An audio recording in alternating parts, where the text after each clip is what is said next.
But that lady, that new press secretary, she's a that video, dude. She's a gangster. They're prepared. And you know why they're prepared? Because they're trying to play gotcha. Yep. So she played gotcha with them. She checkmated them. She came in there with that Elon Musk flamethrower. Play that video. Watching this clip, I couldn't help but think how ironic that Whoopi Goldberg and Joy Behar and the rest of the ladies on The View spend their time calling Republicans the conspiracy theorists. But they have been wrong about everything they have said over the last couple of... Yep. The sharp-tongued firecracker who's been rattling political cages with more precision than a caffeine-fueled sniper just launched a savage $500 million defamation lawsuit right into the heart of ABC's prized daytime gossip circle. And honey, the meltdown is so delicious, it deserves its own Food Network special. Picture it. I just sensed that there could be something in my family history that would be disappointing. I just thought, where is the outrage there? And I think people are talking about it now, finally. Designer mugs shaking, fake lashes quivering, and PR teams hyperventilating like bridesmaids at a canceled wedding. $500 million. That's not a lawsuit, that's a hostile takeover. Here's the tea. The ladies of The View, those self-appointed queens of conscious conversation, decided it was open season on Caroline, dragging her reputation through the mud with the grace of a drunk toddler in a sandbox. Heard that type of violent, enticing rhetoric from our side of the aisle, from Republican leaders on Capitol Hill, I think there would be a lot more outrage in this room today. It's unacceptable, the comments that have been made by these Democrat leaders, and frankly, they don't even know what they're talking about. Joy Behar, with her trademark screech that could wake the dead, called Caroline dangerous, as if thinking for yourself is now a national security threat. Meanwhile, Whoopi Goldberg floated through her usual fog of self-satisfied smirks, dropping half-baked wisdom like expired fortune cookies. I would like this young lady this is her first job, I would like her to do a little homework. Because she said something yesterday that really pissed me off. And that was, she said, there will be no wokeness here. Oh, yeah. Let me explain something to you. Because without that wokeness, you might not have that job. Yeah. I think she's probably been put in there because, according to Donald Trump, she's a 10. You know that's what... Hey, you know who? Stay away from the stairways. Because, you know, people put the leg out to trip you going down the stairs. Watch out. Honestly, it was less talk show and more high-end roast battle for boomers. But plot twist, Caroline didn't cry into her espresso martini. She didn't beg for an apology on Twitter.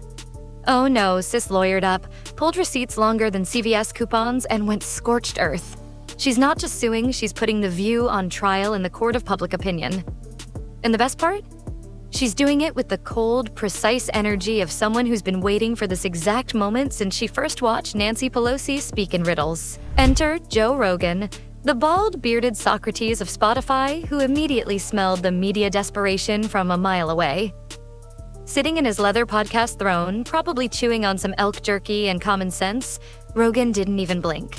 He saw right through the charade. Legacy media, flailing and panicking, throwing wild haymakers at anyone who won't worship their outdated outrage. His take? This lawsuit isn't petty, it's necessary. It's a warning shot fired across the bow of every hack pundit still living in 2016.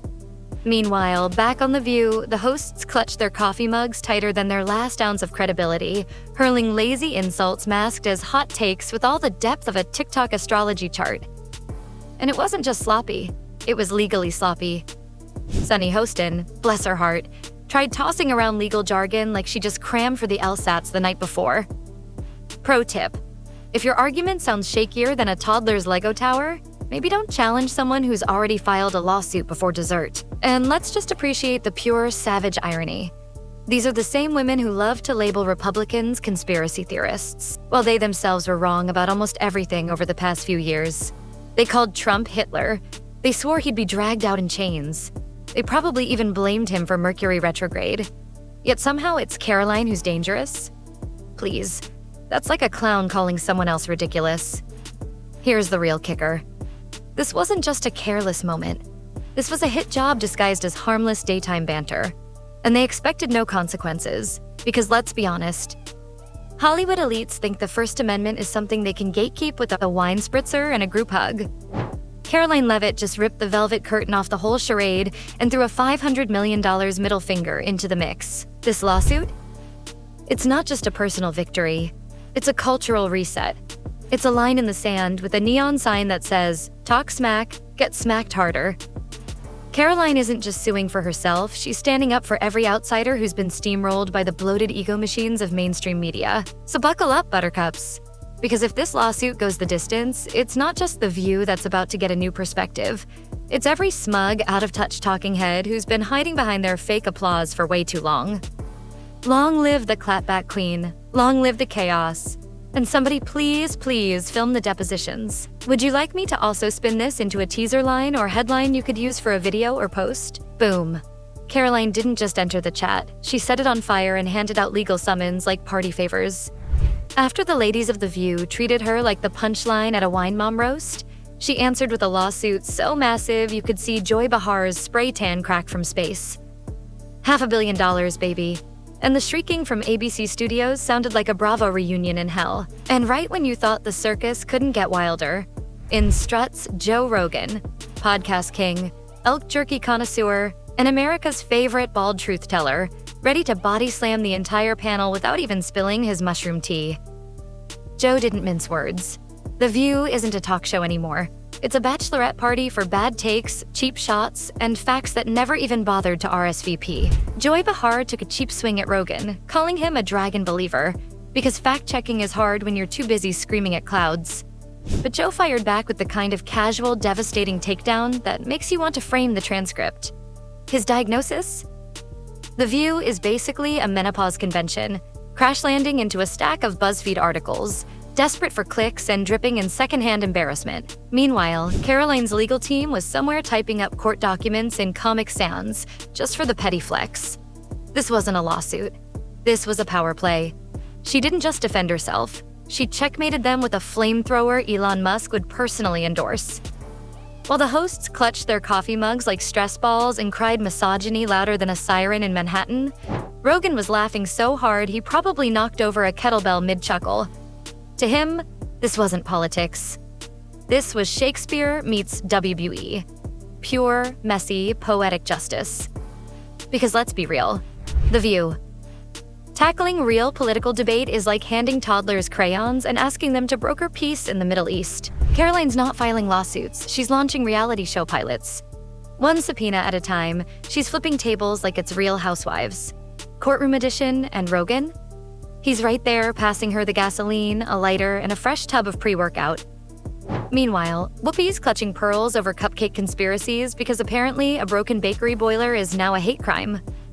Staten Island's fighting for its life, and there's a line around the block. All because Caroline said, "They hate my politics," louder than the oven alarms.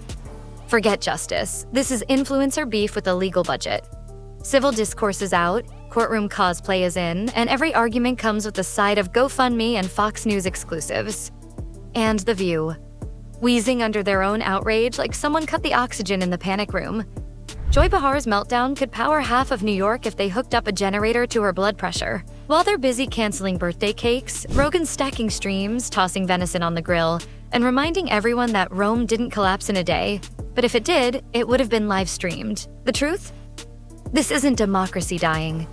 It's daytime drama cosplaying as patriotism, and Joe Rogan just franchised the circus. So yeah, everyone's offended, everyone's suing, and Joe Rogan's still out here printing money off their tantrums. Smash that like button, hit subscribe, and grab your elk jerky because the next season of America the Meltdown is already in production.